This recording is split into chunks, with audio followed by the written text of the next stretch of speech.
আজকে বিসমিল্লাহির রহমানির রহিম। আজকে একটা টিপস বানানি দেখিয়ে দিচ্ছি বা শিখিয়ে দিচ্ছি। সেটা হলো যাদের শ্বাসকষ্ট, হাঁপানি শ্বাসকষ্টের জন্য যারা ভুগতেছেন অনেক দিন ধরে, বৎসরের পর বৎসর ভালো হচ্ছে না, চিকিৎসা পাচ্ছেন না, তাদের জন্য এই টিপসটা অনেক দরকার, অনেক কার্যকারী ক্ষমতা। 10 বছর, 20 বছর, 30 বছর বয়সে যদি কারো হাঁপানি শ্বাসকষ্ট হয়ে থাকে, তাদের জন্য এই টিপসটা অনেক দরকার, প্রয়োজনীয়। আমি একটা আতা ফল নেবেন, আপনারা একটা আতা ফল নিয়ে এই আতা ফলটারে করবেন কি, আতা ফল বলে, কেউ নোনা ফল বলে, সে নোনা ফল বলুক আর আতা ফল বলুক, হ্যাঁ, সে ফলটা নেবেন। নেওয়ার পরে আপনারা এটারে চাক করে কাইটা রোদে শুকাইবেন। রোদে শুকিয়ে এটারে ব্লেন্ডার দিয়ে চাক করে ছোটো ছোটো করে কাইটা ব্লেন্ডার দিয়ে শুকিয়ে আর ব্লেন্ডার দিয়ে ভাঙাইবেন। এই যে আমি ভাঙাইছি, ব্লেন্ডার থেকে যে ডাললাম, এটা আমি আগে শুকিয়ে রাখছি কাইটা। এখন ফাঁকি করলাম। এটার সাথে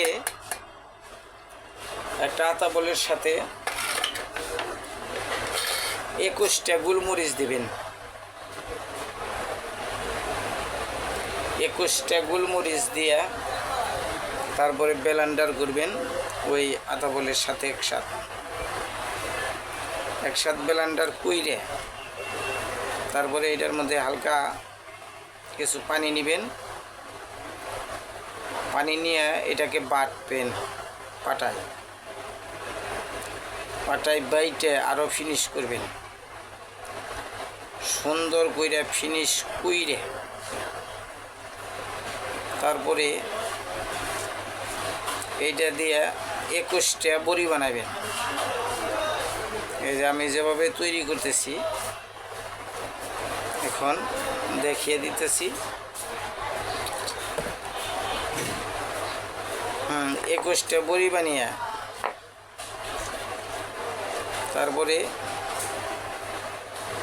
কি করবেন, এটারে রোদে শুকাইবেন। 21টা বড়ি বানিয়ে রোদে শুকিয়ে এটা 21 দিন খাবেন। কিভাবে খাবেন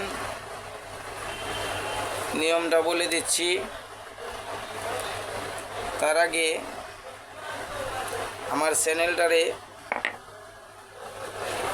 ফলো দিয়ে রাখবেন। ইউটিউব চ্যানেল আছে, সাবস্ক্রাইব করে রাখবেন, সবার আগে পেয়ে যাবেন ইনশাল্লাহ। ফলো দিয়ে রাখবেন। 21টা বড়ি 21 দিন সকালবেলা খালি পেটে সেবন করবেন, ইনশাল্লাহ এদের রোগমুক্ত হয়ে যাবে। ওয়ালাইকুম আসসালাম।